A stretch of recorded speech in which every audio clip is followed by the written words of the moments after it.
পার হেসেলে সবাইকে স্বাগত। তো আমি এই যে রেখে দিয়েছিলাম ইলিশ মাছ দিয়ে কুমড়োর তরকারি করব। খুব সহজ পদ্ধতিতে, চলুন দেখা যাক। মাছটা নিয়ে নেব,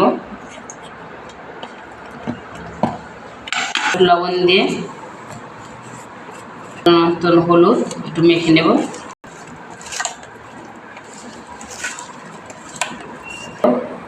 মেখে রেখে দেব।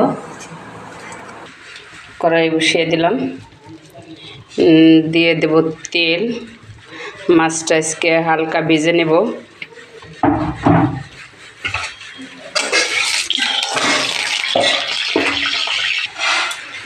দিয়ে দেব মাছ।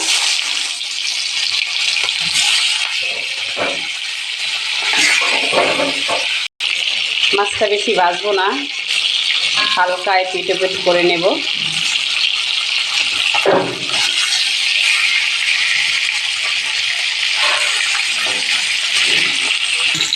দেখুন, বেশি মাছটা ভাজা করে নিই, এই যে তুলে রাখবো। মাছটা আমার পুরো এরকম করে ভেজে নিয়েছি।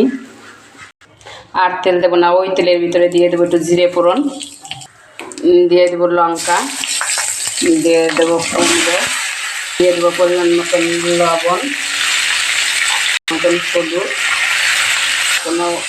কোনো মশলা যাবে না। আর কুমড়োতে লঙ্কা কম লাগে, মানে ঝাল যে যেরকমভাবে করতে পারো, ঝাল যেরকম খাবে, কিন্তু কুমড়োতে একটু লঙ্কাটা কমই লাগে। আর প্রথম থেকে শেষ অবধি দেখার জন্য অনুরোধ রইল। এই যে মাছ আমি ইটা ভেজে এরকম করে নিয়েছি। দিয়ে দেবো জল,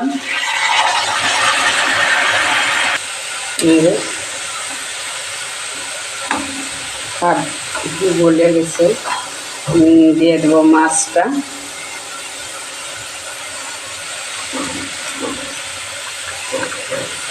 বেশি নাড়াচাড়া করবো না।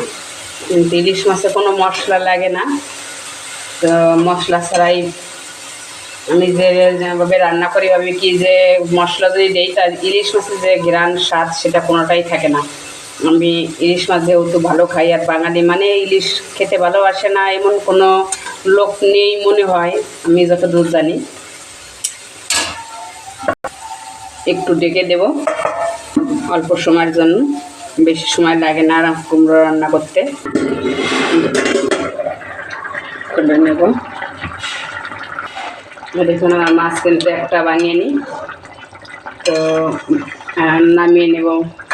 তরকারিটা হয়ে গেছে।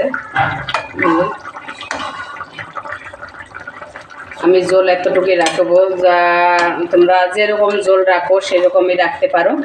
আমার আর কুমড়োতে এমনিতে একটু ঝোল টেনে নেয়, একটু ঝোল না রাখলে যদি আর একটু কমাই তাহলে একেবারে কমে যাবে। ঢেলে নেব।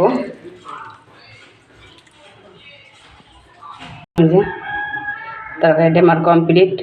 তো প্রথম থেকে শেষ অবধি দেখার জন্য অসংখ্য ধন্যবাদ। দেখা হচ্ছে নতুন আর একটা রেসিপিতে।